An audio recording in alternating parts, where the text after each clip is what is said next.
Assalamu alaikum. Continuing with the series of data structures, today we are going to cover lecture number 10.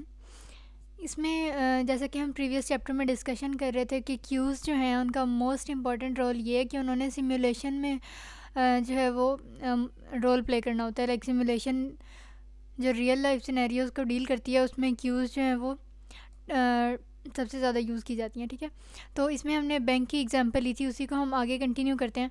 अब यहाँ पे देखें आपके पास 4 Taylor spots हैं। Taylor like कोई भी ऐसा पॉइंट जहाँ जो है हम जाके ट्रांजैक्शन करवा सकते हैं या बैंक में अपना कोई भी डिपॉजिट वगैरह करवा सकते हैं। ठीक है, अब फॉर एग्जांपल एक बैंक है इस वक्त जिसकी हम एग्जांपल लेके चलेंगे, उसमें 4 जो हैं ये टेलर मशीन्स हैं, टेलर्स हैं। ठीक है, अब यहाँ पे क्या है कि फॉर एग्जांपल जब बैंक ओपन होता है उस वक्त चारों टेलर्स फ्री हैं। ठीक है, अब क्या होगा कि सबसे पहले फॉर एग्जांपल एक कस्टमर आया है, वो देखेगा कि चारों टेलर्स जो हैं वो फ्री हैं, तो वो उनमें से किसी एक पे चला जाएगा अपनी ट्रांजैक्शन करवाने। ठीक है, इसी तरह जब सेकंड आएगा तो वो देखेगा कि 3 फ्री हैं, तो वो उन तीनों में से किसी एक को सिलेक्ट कर लेगा। इसी तरह थर्ड एंड देन फोर्थ।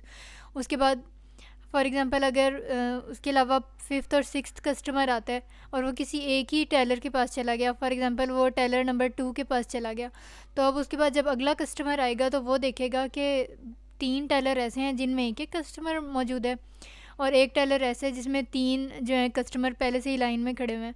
तो जाहिर सी बात है कि वो टेलर नंबर 2 को कभी भी सिलेक्ट नहीं करेगा जिसमें पहले से ज़्यादा नंबर ऑफ़ इंडिविजुअल्स प्रेजेंट हैं, बल्कि वो टेलर नंबर 1, 3 या 4 में से किसी एक को सिलेक्ट कर लेगा। ठीक है, तो ऐसे होता रहेगा। और दूसरा ये कि अब फॉर एग्जांपल अगर ये टेलर जो है इस वक्त यहाँ पे कितने कस्टमर्स मौजूद हैं, 4।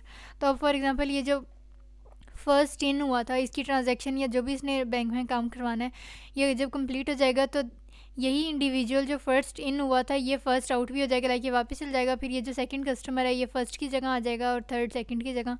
फिर उसके बाद जब सेकंड की सारी ट्रांजैक्शन कंप्लीट हो जाएगी फिर वो आउट हो जाएगा, इस तरह से। तो यहाँ पे ये बताने का मकसद ये है कि जो क्यू है वो फर्स्ट इन फर्स्ट आउट यानी कि फीफो डेटा स्ट्रक्चर को जो है वो फॉलो करती है। ठीक है, अच्छा अब यहाँ पे एमसीक्यू में भी और शॉर्ट में भी आ जाता है कि जो सिम्युलेशन मॉडल्स हैं उनके उसकी दो कॉमन टाइप्स कौन सी हैं। ठीक है, एक है टाइम बेस्ड और एक होता है इवेंट बेस्ड। अब नेम भी थोड़ा सेल्फ एक्सप्लेनेटरी है। जो टाइम बेस्ड सिम्युलेशन होगी ना, जो टाइम बेस्ड हम मॉडल बनाएंगे क्यूज़ की हेल्प से डेटा स्ट्रक्चर्स में, तो उसमें क्या होगा कि हम किसी टाइमलाइन को, किसी क्लॉक के पैटर्न को फॉलो करेंगे। ठीक है, और इवेंट बेस्ड में क्या होगा कि हम किसी ख़ास इवेंट के होने का वेट करेंगे और इसकी हेल्प से जो है वो हम सिमुलेशन मॉडल अपना रन करेंगे। ठीक है, अब सबसे पहले बात करते हैं टाइम बेस्ड की। अब यहाँ पे देखें लिखा भी हुआ है कि in time based simulation we maintain a timeline और क्लॉक। तो जैसे ही क्या होगा कि क्लॉक जब टिक करेगी, लाइक फॉर एग्जांपल हमने 5 मिनट्स पे सेट किया हुआ है, तो हर 5 मिनट के बाद जैसे ही वो क्लॉक टिक करेगी तो हमने उसके साथ जो भी इवेंट, जो भी हैपनिंग के 5 मिनट के बाद ये होना है वो उसके साथ एसोसिएट किया हुआ है। तो हर 5 मिनट के बाद जो है वो चीज़ जो है उस पूरे मॉडल में अकर हो जाएगी। ठीक है, तो अब क्या होगा कि क्लॉक के हिसाब से अगर हम लेके चल रहे हैं अपने मॉडल का तो ये है टाइम बेस्ड सिमुलेशन। और अगर बैंक की एग्जांपल हम कंसीडर करें तो फॉर एग्जांपल यहाँ पे ये जो 0, 1, 2, 3 वाली लाइन है ये आपको मिनट्स इंडिकेट कर रही है। अब यहाँ पे देखें ये C1 इन लिखा हुआ है, इसका मतलब है कि 2 मिनट्स पे जो है बैंक के ओपन होने के 2 मिनट के बाद जो है वो पहला कस्टमर अंदर गया। उसके बाद यहाँ पे 4 पे लिखा हुआ है C2 इन, यानी कि 4 मिनट की, लाइक जब बैंक ऑन हुआ, ओपन हुआ, तो उसके 4 मिनट के बाद जो है वो सेकंड कस्टमर अंदर गया। फिर 6 मिनट पर जो है वो पहला कस्टमर आउट हो गया। इसका मतलब है कि पहला कस्टमर 2 मिनट पे आया था और 6 पे जो है वो आउट हो गया, तो टोटल उसने कितना टाइम लगाया बैंक में, 4 मिनट्स। ठीक है, तो यहाँ पे देखें हम टाइमलाइन की हेल्प से, किसी क्लॉक की हेल्प से जो है वो अपने इवेंट्स डिसाइड कर रहे हैं कि किस मिनट पे क्या हुआ। तो ये बेसिकली है टाइम बेस्ड सिमुलेशन। ठीक है, इसका ही अगर हम स्यूडो कोड डिस्कस करें, एज आई मैंशनड अर्लियर कि स्यूडो कोड क्या होता है कि कोई ऐसा कोड जो लाइक हर लैंग्वेज में जो है इक्वली एप्लीकेबल हो, किसी भी प्रोग्रामिंग लैंग्वेज से इंडिपेंडेंट हो, वो स्यूडो कोड होता है। तो यहाँ पे जनरल सा कोड लिखा हुआ है कि सबसे पहले तो आपने क्लॉक को कर देना है 0 से इनिशलाइज़ कर देना है, ताकि अगर कोई प्री सेट इसकी वैल्यू है तो वो 0 पे हो जाए पहले। ठीक है, उसके बाद अब आपने यहाँ पे वाइल लूप लगा दिया। वाइल लूप में जो है वो क्लॉक जो है वो 24 आवर्स जो है राउंड द डे वो रन करेगी। ठीक है, अब यहाँ पे क्या है कि रीड न्यू कस्टमर। अब आपकी जो डेटा फाइल होगी ना, जैसे ही कोई न्यू कस्टमर आएगा तो वो रीड, यहाँ पे लाइक रीड ऑपरेशन जो है वो यूज़ होगा और नया कस्टमर जो है उसका डेटा यहाँ पे हम फाइल से रिट्रीव करके यहाँ पे जो है वो यूज़ करेंगे अपने कोड में, ठीक है।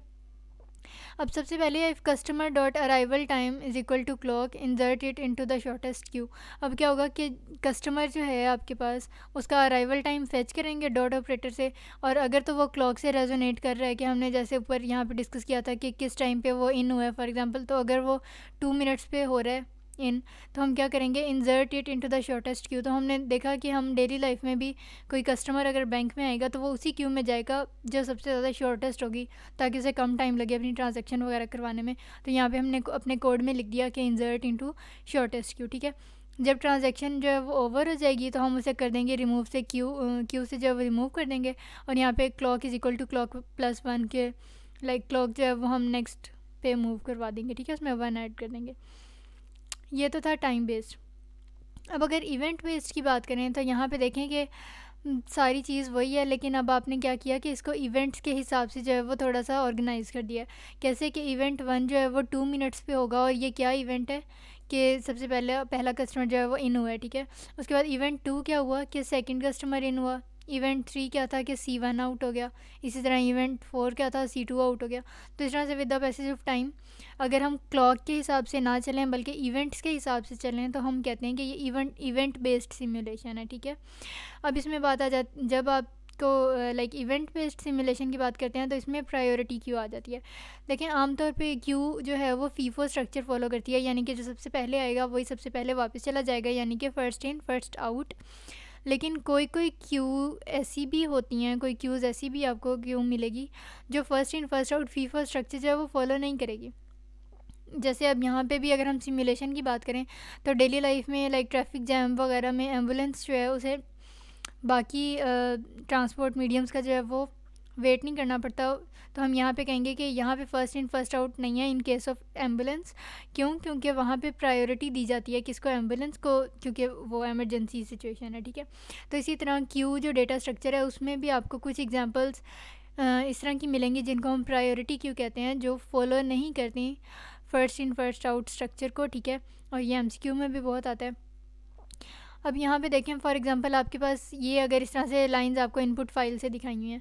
अब ये कस्टमर 1 जो है 00, 30 एंड 10, इसका क्या मतलब है कि बैंक ऑन होने के 30 मिनट्स के बाद ये कस्टमर इन हुआ और 10 मिनट लगे उसे ट्रांजैक्शन में, ठीक है।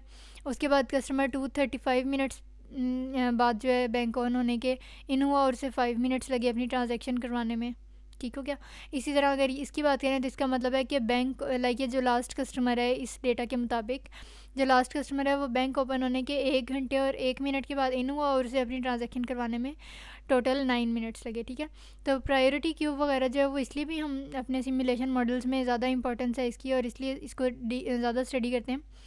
क्योंकि देखें अब फॉर एग्जांपल हम अगर टाइम लाइन ही सेट कर दें कि फ़र्स्ट कस्टमर जो है वो इतने मिनट पे आए तो उसको इतना टाइम लगेगा ये वो, लेकिन अब लाजमी नहीं है कि बैंक में जितने भी कस्टमर आएँ, हो सकता है कि किसी ने बहुत ज़्यादा अमाउंट की ट्रांजैक्शन करवानी हो या किसी ने बहुत ज़्यादा कम जो है वो डिपॉज़िट करवाना हो। तो जिसने कम इस तरह की चीज़ करवानी है लाइक ट्रांजैक्शन या डिपॉज़िट, तो उसे डेफिनेटली बहुत कम टाइम लगेगा। और उसी के मुकाबले में अगर किसी कस्टमर ने जो है वो बहुत ज़्यादा अमाउंट की ट्रांजैक्शन वगैरह करवानी है तो उसे बहुत ज़्यादा टाइम लगेगा। तो ये सारा क्लॉक की टिक के अकॉर्डिंग नहीं हम फॉलो कर सकते। तो इसके लिए ज़रूरी है कि हम प्रायोरिटी क्यू या इस तरह का की कोई क्यू की एग्जांपल जो है वो स्टडी करें जो एग्जैक्टली टाइमलाइन को फॉलो ना कर रही हो, बल्कि वो ये देखे कि इवेंट्स जो हैं फ्यूचर में होने वाले वो किस हिसाब से जो है वो रन करेंगे, ठीक है। तो जब प्रायोरिटी क्यू होती है ना, ये हम इसके नेक्स्ट पार्ट में कोड फॉर बैंक सिमुलेशन देखेंगे। तो बेसिकली इवेंट बेस्ड सिमुलेशन जो होती है वो क्या करती है कि उस उस इवेंट को सबसे पहले फेच करती है मेमोरी में से, जो सबसे पहले अकर होना होता है किसमें, फ्यूचर में जो इवेंट या जो भी चीज़ सबसे पहले होने जा रही होती है प्रायोरिटी क्यू उसकी प्रायोरिटी के हिसाब से, उसकी नंबरिंग, उसकी इंपॉर्टेंस के हिसाब से सबसे पहले उसको एग्जीक्यूट करती है। तो ये बेसिकली प्रायोरिटी क्यू का कॉन्सेप्ट है, ठीक है। So that was all about part 1 of chapter number 10। इसमें अगर कोई क्यूरी रह गई हो तो you can always drop a comment, and if you are new to my channel then don't forget to subscribe and hit the bell icon. Thank you.